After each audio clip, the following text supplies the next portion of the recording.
আসসালামু আলাইকুম। সবাই কেমন আছেন? আশা করি সবাই ভালো আছেন।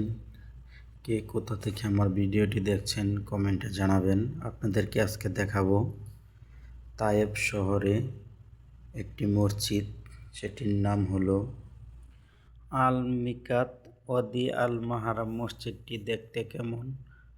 যেসব হাজিরা রিয়াদ থেকে, মদিনা থেকে এবং তায়েফ থেকে যায়, তারা সেসব হাজিরা এখান থেকে গোসল করে হেরান শরীফ পড়ে 2 রাকাত নামাজ পড়ে তারপরে মক্কার উদ্দেশ্যে রওনা দেয় উমরা পালন করার জন্য। এখান থেকে হেরাম শরীফ পড়ে উমরা পালন করা উত্তম। আজকে মসজিদটি আপনাদেরকে আমি দেখাতে পারলাম।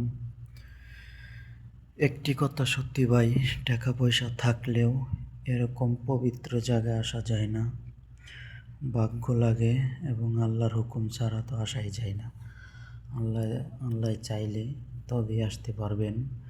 তবে যাদের আসা ইচ্ছুক তারা অবশ্যই উমরা করতে আসবেন। উমরা করতে আসলে এসব জায়গায় সফর করবেন, ঘুরে দেখার চেষ্টা করবেন, আসলে মন জুড়িয়ে যাবে।